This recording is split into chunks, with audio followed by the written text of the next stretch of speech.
Hi friends, പുതിയൊരു വീഡിയോയിലേക്ക് എല്ലാവർക്കും സ്വാഗതം. ഇന്നത്തെ വീഡിയോ എന്ന് പറയുന്നത് നമ്മൾ സന്ധ്യ കഴിഞ്ഞിട്ടുള്ള കുറച്ച് വീട്ടുവിശേഷങ്ങളാണ്. രാത്രിയിലൊക്കെയുള്ള ഭക്ഷണങ്ങളും അതിൻ്റെ ഒരുക്കങ്ങളും ഒക്കെ ആയിട്ട്. അപ്പോൾ ഇവിടെ നമസ്കാരം എല്ലാം കഴിഞ്ഞ് നാട്ടെ ഫത്തഹിനെ പഠിപ്പിക്കാനിരുത്തിയേക്കുന്നതാണ് കേട്ടോ. ഫത്തഹിന് കുറച്ച് ഹോംവർക്ക് ഉണ്ട്, അതവന് ചെയ്യാനറിയില്ല. അതുപോലെ തന്നെ കഴിഞ്ഞ ദിവസം ഞാൻ പറഞ്ഞിരുന്നു ഫത്തഹിൻ്റെ മുടി വെട്ടുന്ന കാര്യം. ഹിന്ദിക്കാരന് മലയാളം അറിയാതെ പോയതിൻ്റെ അവസ്ഥയാണ് കേട്ടോ. ഫത്തഹിൻ്റെ മുടി ഈ കോലമാക്കി കളഞ്ഞു. ഒരു ബായി ആയിരുന്നു ബാർബർ ഷോപ്പിൽ. അപ്പോൾ വാപ്പായും മോനൂടെ ചെന്ന് പറഞ്ഞ് മനസ്സിലാകാതെ മുടി മുഴുവനും പറ്റ വെട്ടി കളഞ്ഞു. മുടിയൊക്കെ വെട്ടിക്കഴിഞ്ഞ് ഫത്താഹ് ഭയങ്കര കരച്ചിലായിരുന്നു. കാരണം അവൻ്റെ മുടി ഇങ്ങനെ അല്ല വെട്ടിക്കുന്നത്. എങ്കിലും എന്ത് ചെയ്യാൻ പറ്റും, മുടി വെട്ടിപ്പോയില്ലേ, വളരുമെന്നൊക്കെ പറഞ്ഞ് അവനെ ആശ്വസിപ്പിച്ചു കേട്ടോ. അങ്ങനെ വേണ്ട അവനെ പഠിപ്പിക്കുന്നതിനോടൊപ്പം തന്നെ ഞങ്ങളിവിടെ ചിക്കനും കപ്പയും വാങ്ങിച്ചുകൊണ്ട് വന്നിട്ടുണ്ട് കാക്കു. അതൊന്ന് റെഡിയാക്കുന്ന തിരക്കിലാണ്. ഞങ്ങൾ വിളിച്ച് പറഞ്ഞിട്ടാണ് കേട്ടോ. നല്ല മഴയാണ്, അപ്പോൾ ഒരു കപ്പയും ചിക്കനും തിന്നാനൊരാഗ്രഹം. അപ്പോഴത്തേന് ഞങ്ങൾ വിളിച്ച് പറഞ്ഞു കപ്പയും ചിക്കനും വാങ്ങിച്ചിട്ട് വരാൻ പറഞ്ഞുകൊണ്ട് തന്നെ വാങ്ങിച്ചുകൊണ്ട് വന്നു. അങ്ങനെ വേണ്ട അതൊക്കെ തിരക്കിട്ട് അതിനുള്ള സാധനങ്ങളൊക്കെ റെഡിയാക്കുകയാണ്. ഉള്ളി സവാളയൊക്കെ പൊളിക്കാനായിട്ട് കുക്കുമോളും കൂടിക്കോളും കേട്ടോ. കാര്യം പറഞ്ഞു കഴിഞ്ഞാൽ അവളാണ് ഉള്ളിയും വെളുത്തുള്ളിയും എല്ലാം പൊളിച്ചത്. ഞാനിവിടെ സവോള ഒരെണ്ണേ ഉള്ളായിരുന്നു, ഒരു വലിയ സവോളയാണ്. അത് മാത്രം കട്ട് ചെയ്യാനായിട്ട് വന്നതാണ്. പിന്നെ ഇനി അരിഞ്ഞെടുക്കുന്നതൊക്കെ ഞാനായിരിക്കും. ചിക്കൻ വാങ്ങിച്ചുകൊണ്ട് വരാമെന്ന് പറഞ്ഞപ്പോഴേ ഞങ്ങളിവിടെ ഇതെല്ലാം റെഡിയാക്കി വെക്കുന്നതാണ് കേട്ടോ. അപ്പോൾ കാക്കു വരുന്ന സമയം കൊണ്ട് ഇതെല്ലാം റെഡിയാവും ഇവിടെ. ഇത് റെഡിയാകുമ്പോഴത്തേനും വന്നില്ലെങ്കിൽ ഞങ്ങൾ ഇതിൻ്റെ ബാക്കി കൂടി ചെയ്ത് വെക്കും കേട്ടോ. അപ്പോൾ വരുന്നത് ചിക്കൻ കഴുകി അരപ്പിലേക്ക് ഇട്ട് കൊടുത്താൽ മതിയല്ലോ. എന്താണേലും ഉള്ളി സവാളയും പച്ചമുളകൊക്കെ റെഡിയാക്കി കൂടെ തന്നെ ഫത്താഹിനെ പഠിപ്പിക്കാനുള്ളത് കൊണ്ട് ആ ഒരു ടൈമിൽ കാക്കു എത്തി ചിക്കനൊക്കെ ആയിട്ട്. അതാണ് ചിക്കൻ കൊണ്ടുവന്ന് കഴിഞ്ഞാൽ ആദ്യം ഞാൻ കരളെടുത്ത് മാറ്റും കേട്ടോ. ചിക്കൻ കഴുകുന്ന കൂടെ കരളും ആ കൂമ്പും മാങ്ങയും എല്ലാം കൂടെ ഒരുമിച്ചിട്ട് കഴുകിയാൽ അതൊന്ന് മാറ്റി വെക്കും. അതെല്ലാം കൂടെ ചിക്കൻ കഴുകി കഴിഞ്ഞ് സെപ്പറേറ്റാണ് ഞാൻ കഴുകുന്നത്, അല്ലെങ്കിൽ നല്ല ഉളുമ്പ് മണമായിരിക്കും. വിനാഗിരിയൊക്കെ ഒഴിച്ച് കുറച്ച് നേരം ഇട്ടതിന് ശേഷമാണ് കേട്ടോ അത് കഴുകി എടുക്കുന്നത്. പലപ്പോഴും കരൾ ഞാൻ എടുക്കാറില്ല, പക്ഷേ ഇപ്പോൾ ഭർത്താവിന് ഇവിടെ ബഹളം വെക്കും കരൾ വറുത്ത് കൊടുക്കണമെന്നും പറഞ്ഞു. അതുകൊണ്ട് മാത്രമാണ്, അല്ലെങ്കിൽ ഞാൻ ആ കരളൊക്കെ എടുത്ത് ദൂരെ കളയും. അങ്ങനെ ചിക്കൻ എല്ലാം കഴുകിയതുകൊണ്ട് വൃത്തിയാക്കി വെച്ചിട്ടുണ്ട് കേട്ടോ. എന്നും ചിക്കൻ കഴുകുന്ന വീഡിയോ കാണിക്കാറുണ്ട്, അതുകൊണ്ടാണ് ചിക്കൻ കഴുകുന്നത് കാണിക്കാത്തത്. നമ്മൾ വിനാഗിരിയൊക്കെ ഒഴിച്ച് ഒരു 3-4 പ്രാവശ്യം ഞാൻ കഴുകിയെടുത്തിട്ടുണ്ട്. ആദ്യത്തെ പ്രാവശ്യം ഒന്ന് ചുമ്മാ കഴുകിയെടുക്കും, പിന്നെ വിനാഗിരി ഒഴിച്ച് രണ്ടാമത്തെ പ്രാവശ്യം നന്നായിട്ട് ഒലച്ച് കഴുകിയെടുക്കും, പിന്നെ 1-2 പ്രാവശ്യം കൂടെ കഴുകിയെടുക്കും കേട്ടോ. അത് വൃത്തിയാകുന്ന അനുസരിച്ച് അതിൻ്റെ ആ അഴുക്കൊക്കെ വലിച്ച് പറിച്ച് കളഞ്ഞ് നല്ല വൃത്തിയാക്കി കഴുകിയെടുത്തിട്ട് വെച്ചിട്ടുണ്ട്. ഇനി ചിക്കൻ കറി വെച്ചെടുക്കാനായിട്ടുള്ള ഉള്ളി പച്ചമുളകും വെളുത്തുള്ളി ഇഞ്ചി എല്ലാം കൂടെ ഒന്ന് കഴുകി വാരി മിക്സിയുടെ ജാറിലേക്കിട്ടാണ് ഒന്ന് ചതച്ചെടുക്കുന്നത്. സാധാരണ ചോപ്പറിലൊക്കെ ഇട്ട് വലിച്ചെടുക്കും കേട്ടോ. ചോപ്പർ എന്തോ ഒന്ന് കേടായിട്ടുണ്ടെന്ന് തോന്നുന്നു, വർക്കാകുന്നില്ല നോക്കിയിട്ട്.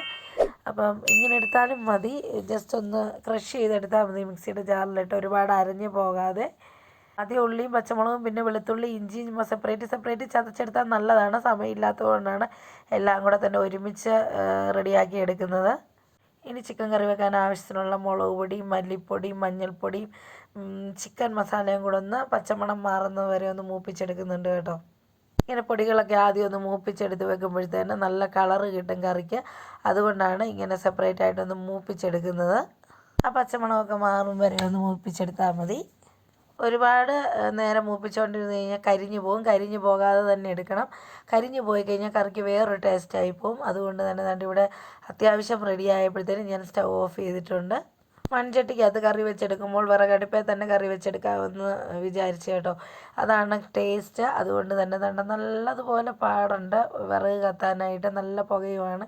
എങ്കിലും സാരമില്ല, ഞാൻ ചട്ടിയാക്കി അടുപ്പിലൊന്ന് വെച്ച് കൊടുത്ത് ആവശ്യത്തിന് വെളിച്ചെണ്ണ കൂടി ഒഴിച്ച് കൊടുക്കുന്നുണ്ട്. നല്ലതുപോലെ ഇരുട്ടി തുടങ്ങിയിരുന്നു, എങ്കിലും അടുപ്പിൽ വെച്ചെടുത്ത് കഴിക്കാനുള്ള ആ ഒരു ടേസ്റ്റ് അറിയാവുന്നതുകൊണ്ടാണ്. ബീഫാണേലും ചിക്കനാണേലും ഒക്കെ എനിക്ക് വിറകടുപ്പിൽ വെച്ച് പാകം ചെയ്ത് കഴിക്കാനാണ് ഇഷ്ടം. എനിക്കെന്നല്ല, ഇത് കാക്കുവിൻ്റെ ഒരു നിർബന്ധം കൂടിയാണ് കേട്ടോ വിറകടുപ്പേൽ. പിന്നെ നിർബന്ധം പറയുമെങ്കിലും രാത്രി ആയതുകൊണ്ട് ഗ്യാസ് വെച്ച് ചെയ്താലും കുഴപ്പമില്ല. എന്നാലും ടേസ്റ്റ് കൂടുതലായതുകൊണ്ട് തന്നെ വെളിയിലേക്ക് വിറകടുപ്പിൽ വെച്ച് ചെയ്യാനായിട്ട് ഞാൻ ഇറങ്ങിയതാണ്. അങ്ങനെ ചട്ടിയിലെ എണ്ണ ഒന്ന് ചൂടായി വന്നപ്പോഴേക്കും അതിലേക്ക് 2 ഉലുവ ഇട്ട് പൊട്ടിച്ച് കൊടുത്ത് ആ ചതച്ച് വെച്ചിരിക്കുന്ന എല്ലാ ഇതും കൂടി ഇട്ട് കൊടുത്ത് നന്നായിട്ടൊന്ന് വഴറ്റിയെടുക്കുന്നുണ്ട്. രാവിലെ തൊട്ട് നല്ല മഴയായതുകൊണ്ട് അത്യാവശ്യം കാറ്റും ഉണ്ട് കേട്ടോ. വിറക് തീ പിടിച്ചെങ്കിലും നല്ല പുകയാണ്. ഉള്ളിയും പച്ചമുളകും ഇഞ്ചി വെളുത്തുള്ളി എല്ലാം ഒന്ന് ചെറുതായിട്ട് വാടി വന്നപ്പോഴേക്കും സവോള ഇട്ട് കൊടുത്തു കേട്ടോ. രാത്രി ആയതുകൊണ്ടാണല്ലേ ഗോൾഡൻ കളർ ആകുന്നിടം ഞാൻ വെയിറ്റ് ചെയ്തിട്ട് സവോള ഇടാറുള്ളൂ. സമയത്തിൻ്റെ കുറവ് മൂലമാണ് പെട്ടെന്ന് തന്നെ സവോള ഇട്ട് കൊടുത്ത് വഴറ്റിയെടുക്കുന്നത്.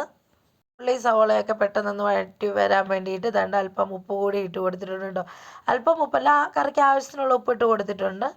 വേണമെങ്കിൽ മാത്രം ബാക്കി ചേർക്കാവുന്ന കുറച്ച് ഉപ്പ് അങ്ങ് ഇട്ട് കൊടുത്തിട്ടുണ്ട്.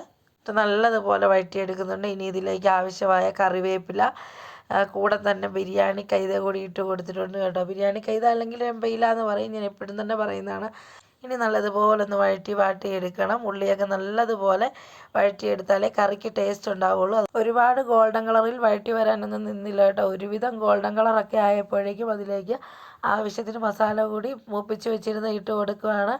അതുപോലെ തന്നെ ചട്ടി ആയതുകൊണ്ട് തന്നെ പെട്ടെന്ന് ഇളക്കി വിടണം. ചട്ടി അടിയിൽ പിടിക്കും. ഇറച്ചി കൂടി ഇട്ടിട്ട് ചട്ടി ഇങ്ങനെ അടിയിൽ പിടിച്ച് കഴിഞ്ഞാൽ ഇറച്ചിക്ക് ഒരു കങ്ങൽ ചുവ ഉണ്ടാകും കേട്ടോ. അത് ഉണ്ടാവാതെ നോക്കണം. ചട്ടിയിൽ വെക്കുവാണ് ഇത്രയും കാര്യങ്ങൾ ശ്രദ്ധിക്കണം. അതുകൊണ്ട് ഇവിടെ മൂപ്പിച്ചെടുത്ത് പൊടിയിട്ട് കൊടുത്തിട്ടുണ്ട്. ഇനി ഇത് വേണേൽ ഒന്ന് അരച്ചൊഴിക്കാമായിരുന്നു കേട്ടോ. അപ്പോൾ കൊഴുപ്പ് കുറച്ചുകൂടെ കൂടും. മസാലകളൊക്കെ നല്ലതുപോലെ മൂപ്പിച്ചെടുത്തേക്കുന്നതുകൊണ്ട് ഇനി വലുതായിട്ട് മൂപ്പിക്കാനൊന്നും നിൽക്കേണ്ട കേട്ടോ. പെട്ടെന്ന് തന്നെ ഇതിലേക്ക് ആവശ്യത്തിനുള്ള വെള്ളം ഒഴിച്ചു കൊടുക്കണം, അല്ലെങ്കിൽ കരിഞ്ഞു പോകും. ചിക്കനിൽ നിന്ന് വെള്ളം ഇറങ്ങുന്നതുകൊണ്ട് തന്നെ വളരെ കുറച്ച് വെള്ളം മാത്രമേ ഒഴിച്ചു കൊടുത്തിട്ടുള്ളൂ കേട്ടോ. വെള്ളമൊക്കെ ഒഴിച്ചു കൊടുത്തിട്ട് ദാണ്ട് അരപ്പിവിടെ നന്നായിട്ട് തിളച്ചിട്ടുണ്ട്. ഇനി ഇതിലേക്ക് ചിക്കൻ കഷ്ണങ്ങൾ പറക്കിയിട്ട് കൊടുക്കണം. കുറച്ച് കഷ്ണങ്ങൾ ഞാനിവിടെ വറക്കാനായിട്ട് മാറ്റി വെച്ചിട്ടുണ്ട്. ഫത്തായിനും കുക്കുവിനും ഒക്കെ വറുത്ത് കൊടുക്കുന്നതാണ് കേട്ടോ ഇഷ്ടം. പ്രത്യേകിച്ച് ലെഗ് പീസ് അവർക്ക് വറുത്ത് കൊടുക്കണം. അതുകൊണ്ട് തന്നെ ലെഗ് പീസ് മാറ്റി കൂടെ ഞാൻ കുറച്ച് കഷ്ണങ്ങൾ കൂടി മാറ്റി വെച്ചിട്ടുണ്ട്. അപ്പം കപ്പ വേവിച്ചതും ചിക്കൻ കറിയും ചിക്കൻ വറുത്തതും ഒക്കെ ആകുമ്പോൾ അടിപൊളിയല്ലേ, അതുകൊണ്ട് കുറച്ചങ്ങ് മാറ്റി വെച്ചതാണ്. ദാണ്ട് ഇവിടെ ചിക്കനെല്ലാം ഇട്ട് കൊടുത്തതിന് ശേഷം നല്ലതുപോലെ ഒന്ന് ഇളക്കി കൊടുത്തിട്ട് തട്ടിപ്പൊത്തി അടച്ച് വെച്ചാൽ മതി. ഇടയ്ക്ക് ഇളക്കാൻ മറക്കരുത്, കാരണം ചട്ടി ആയതുകൊണ്ട് തട്ടിപ്പൊത്തി അടച്ച് വെച്ചിട്ട് ആ വഴി വിട്ടു പോകാൻ പറ്റത്തില്ല. എന്നത്തേക്കാളും കാറ്റായിരുന്നു ഇന്ന്. വളരെ റിസ്ക് പിടിച്ചൊരു പണിയായിരുന്നു വിറകടുപ്പിൽ ചിക്കൻ കറി വെച്ചെടുക്കുക എന്നുള്ളത്. എങ്കിലും ഒരാഗ്രഹം തോന്നിയപ്പോൾ വെച്ചെടുക്കാമെന്നോർത്ത് വളരെ പാടുപെട്ട് ഊതി അങ്ങ് കത്തിച്ചെടുത്ത് കേട്ടോ. അങ്ങനെ ചിക്കൻ കറിയൊക്കെ അടുപ്പി വെച്ചിട്ട് വന്നതാണ്ട് വറക്കാനുള്ള ചിക്കൻ്റെ മസാല ഒന്ന് കൂട്ടിയതാണ്. 1.5 ടേബിൾ സ്പൂൺ മുളക് പൊടി, 1 ടീസ്പൂൺ മഞ്ഞൾപ്പൊടി, 1 table spoon chicken masala, 1.5 teaspoon garam masala, ആവശ്യത്തിന് ഉപ്പ്. ഇതെല്ലാം കൂടി നല്ലതുപോലെ ഒന്ന് മിക്സ് ചെയ്തെടുത്ത് ചിക്കനിൽ പുരട്ടി കൊടുത്താൽ മതി. അടിപൊളി ടേസ്റ്റ് ആയിരിക്കും കേട്ടോ ചിക്കൻ വറുത്തതിന്. ഇത് കുറച്ച് നേരം ഒന്ന് റെസ്റ്റ് ചെയ്യാനായിട്ട് വെക്കണം, എന്നാലേ നല്ല ടേസ്റ്റ് ഉണ്ടാവുള്ളൂ. ഇതാണ്ട് ഇവിടെ ഞാൻ കരളും കൂടെ വറക്കാനായിട്ട് എടുത്തിട്ടുണ്ട് കേട്ടോ. ഞാൻ പറഞ്ഞില്ലേ ഫത്താഹിന് ഭയങ്കര ഇഷ്ടമാണ് കരൾ വറുത്ത് തിന്നുന്നത്. ഇപ്പോഴാണ് കേട്ടോ, നേരത്തെ ഫത്താഹൊന്നും കരൾ കഴിക്കത്തേ ഇല്ലായിരുന്നു. എവിടെയോ പോയി കഴിച്ചിട്ട് വന്നപ്പോൾ തൊട്ട് ഞാൻ കരൾ വേണം എന്ന് പറഞ്ഞ് ബഹളം വെക്കുന്നതാണ്. എന്തായാലും ഞാനിവിടെ വറക്കാനെടുത്ത കൂടെയാണ് കരളും എടുത്തിരിക്കുന്നത്. ഈ മസാലയിലേക്ക് വേണമെങ്കിൽ അല്പം കുരുമുളക് പൊടി കൂടി ഇട്ട് കൊടുക്കാം കേട്ടോ. ഞാനിവിടെ ഇട്ട് കൊടുത്തിട്ടില്ല. ഇവിടെ കുരുമുളക് പൊടിയുടെ ടേസ്റ്റ് ആർക്കും തന്നെ ചിക്കനിൽ വറക്കുമ്പോൾ ഇഷ്ടമല്ല. അങ്ങനെ മസാലയൊക്കെ ചേർത്ത് ചിക്കൻ ഒന്ന് റെസ്റ്റ് ചെയ്യാനായിട്ട് മാറ്റി വെച്ചിട്ടുണ്ട്. അതിന് ശേഷം തന്നെ കറിയൊന്നും ഞാൻ പറഞ്ഞില്ല, ചട്ടിയിലായതുകൊണ്ട് അടിക്ക് പിടിക്കാതിരിക്കുക, ഇടയ്ക്കിടയ്ക്ക് വന്നൊന്ന് ഇളക്കി കൊടുക്കണമെന്ന്. ഞാൻ ഇടയ്ക്കിടയ്ക്ക് വന്ന് ഇളക്കി കൊടുത്തിരുന്നു കേട്ടോ. അപ്പോൾ തന്നെ ഇവിടെ ഏകദേശം ചിക്കനൊക്കെ വെന്ത് റെഡി ആയിട്ടുണ്ട്. ഇനി ഇതിലേക്ക് അല്പം ഗരം മസാല കൂടി ഇട്ട് കൊടുക്കണം. ഒരു ടേബിൾ സ്പൂണിനടുത്ത് ഗരം മസാല കൂടി ഇട്ട് കൊടുത്തിട്ടുണ്ട്. കറി ഇറക്കുന്നതിന് തൊട്ട് മുമ്പായിട്ടാണ് കേട്ടോ ഞാൻ ഗരം മസാല ഇട്ട് കൊടുത്തിരിക്കുന്നത്. ഇനി നന്നായിട്ടൊന്ന് തട്ടിപ്പൊത്തി അടച്ച് വെച്ചാൽ മതി. കറി ഇവിടെ നിന്ന് സെറ്റായി കിട്ടും. വിറകടുപ്പ് ചട്ടി വെച്ചെടുക്കുന്ന കറിക്കൊരു പ്രത്യേക ടേസ്റ്റാണ് കേട്ടോ. ഇറച്ചി വെക്കാൻ വേണ്ടി മാത്രം വാങ്ങിച്ചു വെച്ചിരിക്കുന്ന ചട്ടി കൂടിയാണ്.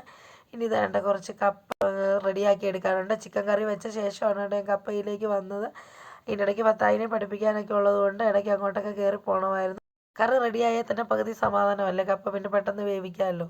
കപ്പ വേവിക്കുന്ന വീഡിയോ കൂടുതലായിട്ടും കാണിച്ചിട്ടുള്ളത് കൊണ്ട് തന്നെ ഞാൻ എടുത്തിട്ടൊന്നുമില്ല കേട്ടോ. ഈ സമയം കൊണ്ട് ഞാൻ കപ്പയൊക്കെ വേവിച്ച് പെട്ടെന്ന് തന്നെ റെഡിയാക്കി എടുത്തു. അത്യാവശ്യം നല്ല കപ്പയായിരുന്നു എന്ന് പറയാം കേട്ടോ. വളരെ നാളുകൾ കൂടിയാണ് ഇത്രയും നല്ല കപ്പ കിട്ടുന്നത്. അതിലൊരു കിഴങ്ങ് വേവാത്തേ ഉള്ളായിരുന്നു. ആ ഒരു ബുദ്ധിമുട്ട് മാത്രമേ ഉള്ളായിരുന്നു. അല്ലെങ്കിൽ അടുത്തെങ്ങും നല്ലതുപോലെ വെന്ത കപ്പ കിട്ടിയിട്ടേ ഇല്ല കേട്ടോ. ഈ കൂടെ തന്നെ ഞാൻ ചിക്കനും വറുത്തെടുത്തിരുന്നു കേട്ടോ. വീഡിയോയ്ക്ക് ഒരുപാട് ലെങ്തായി പോകാതിരിക്കാൻ വേണ്ടി ചിക്കൻ വറക്കുന്ന വീഡിയോ ഒന്നും എടുക്കാഞ്ഞത്. എനിക്ക് ഭയങ്കര ഇഷ്ടമാണ് കേട്ടോ വാഴയില കഴിക്കാനായിട്ട്. അങ്ങനെ തന്നെ വാഴയില കൂടി വെട്ടി കപ്പയും ചിക്കനും ചിക്കൻ വറുത്തും ഒക്കെ ആയിട്ടൊരു പിടിക്കാനിരുന്നിട്ടുണ്ട്. ഞാനും മക്കളും മാത്രമേ വാഴയില കഴിക്കുകയുള്ളൂ കേട്ടോ. വാഴയിലയുമായിട്ട് കാക്കുവിൻ്റെ അടുത്ത് ചെന്നാൽ കാക്കു ഞങ്ങളെ ഓടിക്കും. അതുകൊണ്ട് തന്നെ കാക്കുവിന് പ്ലേറ്റിലാണ് കേട്ടോ എടുത്തിരിക്കുന്നത്. ഫത്താഹിയുടെ വാഴയില കഴിച്ചോളും കേട്ടോ. അവൻ എന്നെ പോലൊക്കെ തന്നെയാണ്. ഇന്നത്തെ അത്താഴത്തിൻ്റെ വിശേഷങ്ങളാണ് ഞാൻ ഈ കാണിച്ചത്. ഇഷ്ടപ്പെട്ടാൽ ലൈക്ക് ചെയ്യാനും ഷെയർ ചെയ്യാനും കമൻറ്റ് ചെയ്യാനും ഒന്നും മറക്കരുത്. ആദ്യമായിട്ട് കാണുന്ന കൂട്ടുകാരൊക്കെ ഉണ്ടെങ്കിൽ സബ്സ്ക്രൈബ് ചെയ്ത് സപ്പോർട്ട് ചെയ്യണേ. അപ്പോൾ ഇന്നത്തെ വിശേഷങ്ങൾ ഇത്രയൊക്കെ തന്നെയുള്ളൂ കേട്ടോ. കൂടുതൽ വിശേഷങ്ങളൊക്കെ ആയിട്ട് അടുത്തൊരു വീഡിയോയിൽ കാണും വരെ ബൈ ബൈ.